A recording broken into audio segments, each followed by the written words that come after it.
The extremist group controlling parts of Iraq and Syria has taken rapid steps to turn their self-declared Islamic Caliphate into a bona fide state. According to reports, the militant group, best known as ISIS, is ready to begin issuing official passports to citizens in Mosul, Iraq's second largest city.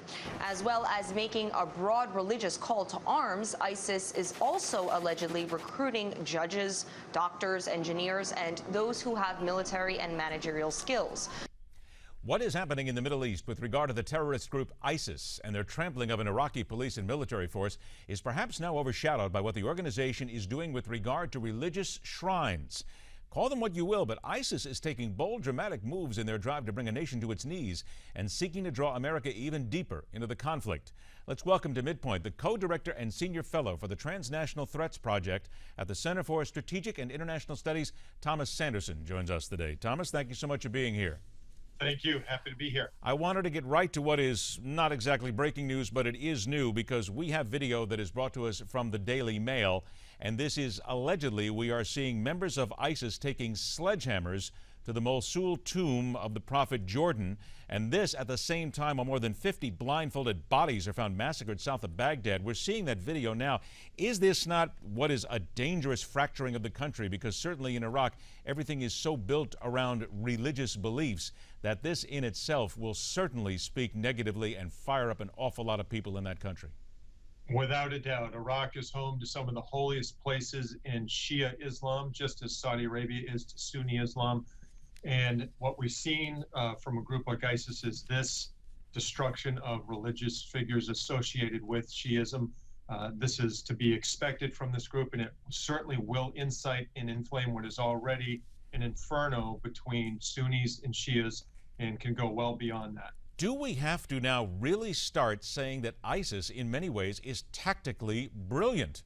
Because what they went through to get to this stage, to be on the doorstep of Baghdad, now knowing the religious beliefs of this country and to do something like this, they know exactly where they're getting at. This is a smart, and I'm not trying to be, not trying to paint them here, but this is a smart group of people. This isn't just a bunch of guys who came in out of the desert.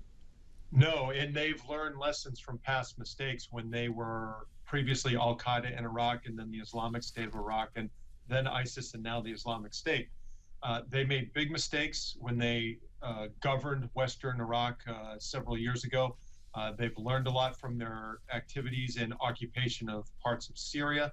They know which strings and which chains to pull among Shiites and Persians and others in the region, and they will continue to do this. However, they do need to be careful that they do not overstep and draw the Iranians in a comprehensive way, because that could spell the end for them. All right, now you mentioned the Iranians, but let's keep that at bay here for a second. But let's talk about these sectarian killings, because with these 50 bodies dumped outside of Baghdad, again, is this not brilliant? Because they are turning the portions of the country that they want to take over against each other. So aren't they really smart in allowing others to fight battles for them in many ways?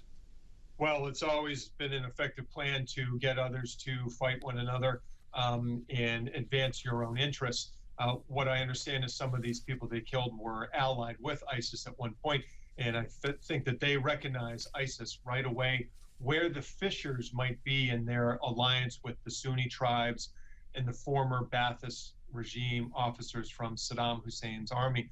As soon as they see any problem, I think they're going to, as we've seen with these killings, get rid of those individuals so as to consolidate and strengthen their forces before taking that next step. That next step could be Jordan, could be Saudi Arabia, could be Baghdad or other places. Okay, let me hit right on that there. What are these other countries doing right now in order to prepare themselves for what many believe is an eventuality that ISIS will come en masse to their nation? Yeah.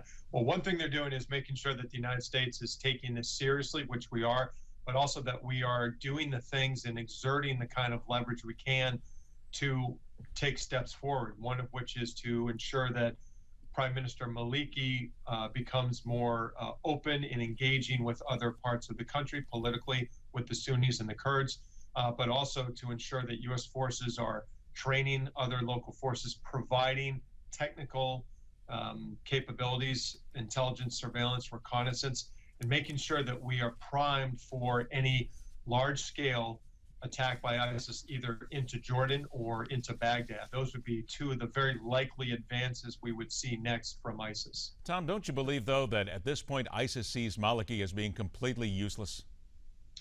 Useless, but also useful, because it can continue to point to the alienation that Maliki has carried out over the past couple of years and sidelining Sunnis. But yes, in many ways, he is useless. He's in his corner.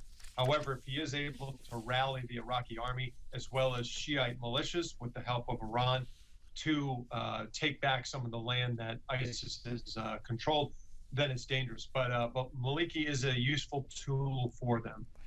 Are we getting to the point right now where we have to start looking at the leader of ISIS, al Baghdadi, and he has, of course, now made himself public. He's put his public face out there. Yep. That's an arrogance. That is also pride. But is that not also al Baghdadi saying, you cannot touch me, bring the Americans on, because it is simply such a wonderful tactic in order to draw the Americans in, which is exactly what they want? And is that not exactly what we have to be careful, the trap not to fall into? Oh, absolutely. For us to recommit troops to Iraq would be a tremendous development, and I really have difficulty seeing it happen. But his appearance shows confidence. It lends legitimacy to what they've done from their point of view. He's established this emirate. It contrasts very well, powerfully, with the bunkered siege mentality that al-Qaeda senior leadership, Zawahiri, has in Pakistan. It also flouts our efforts to get him. There's the $10 million bounty on his head. And so this was quite a dramatic step for him. It boosts morale, it boosts funding, it boosts recruitment. This was a very smart thing for him to do. Though you don't see him walking around and shaking hands with people in the streets. He knows he's a major target. All right, about 15 seconds left. Do you believe, and again, this is your opinion, that America is actually creating a plan right now, or still, as far as the administration is concerned, they're still trying to figure out what to do? Well, I think we're still trying to figure out how to get the players in the region to do what they need to do. But number two, I do think we have a range of contingency plans, both for an assault on the embassy in Baghdad, for an all-out assault on Baghdad, for incursions into Jordan of a large scale. I think we do have plans in place. I don't think we want to execute all of them. All right. Thomas Sanderson, thank you so much for joining us, Tom. We'll do it again. Thank you. All right. Coming up next, what is a major national retail chain so afraid of when it comes to a popular author and his latest book? That's the subject of Telling It Like It Is. Every day here on the Newsmax TV network and here on MidPoint, we question everything.